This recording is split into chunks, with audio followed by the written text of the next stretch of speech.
So I'm here with Olga, who's a health coach and a life coach.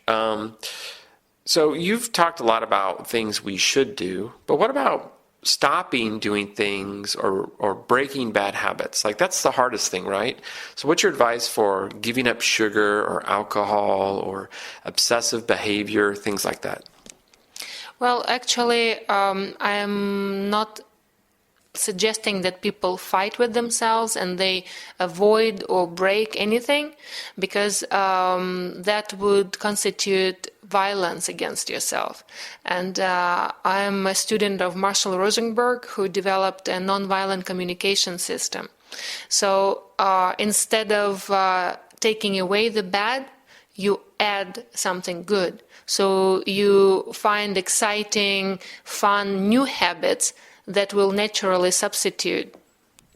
Okay, so for example, like let's say you watch too much TV or you're addicted to your smartphone, you would try to, maybe play outside or do something like that.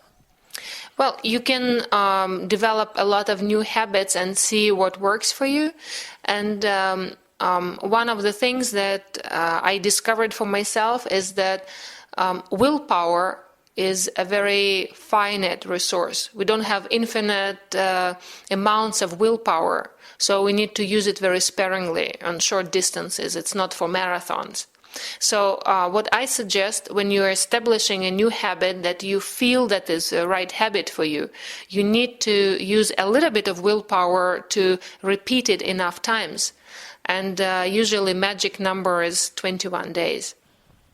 Really? 21 days? Why 21? I have no idea, but this number keeps popping up from different traditions in East and West, and also psychology, and I saw it in my own practice that it works. Fascinating. So what about, like, let's say you want to give up sugar, or you want to give up smoking or something like that, a physical substance. Do you have any tips for that? Yes, one of their easiest things to do is incorporate fermented foods that break up biochemical dependency on sugars, alcohol, and some other addictive substances. So when I work with people who are recovering from any kind of addictions, they don't have to be substance addictions, fermented foods help a lot. Okay, can you give some examples of fermented foods? Well, absolutely. If you just chop up any kind of vegetable, let's say it's cabbage and carrot, so you cut it up, you massage it with salt and some spices until their juice comes out, and you press it down so all the vegetables are covered with its own juice. 3 days later, you have perfect fermented sauerkraut. Wow, that's great. So could you just buy like sauerkraut or vinegar or something like that? Like, would that work?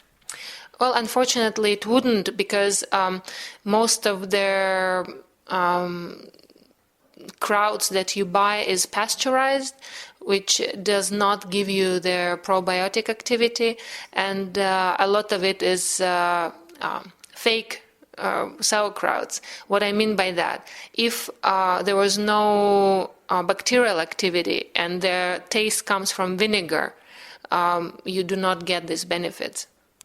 Wow, that's good to know. I think, though, part of the problem, though, is even myself thinking like, oh, I'm not going to cut up a bunch of cabbage and carrots and wait 3 days. Like, it seems like it's too much work. Well, it might be, and maybe you can visit a friend who is doing that, or if you have access to farmers market or some natural organic stores, they may provide something that is not pasteurized and prepared the right way. Oh, that's a good idea. Okay, well, thanks a lot. That was some really good advice.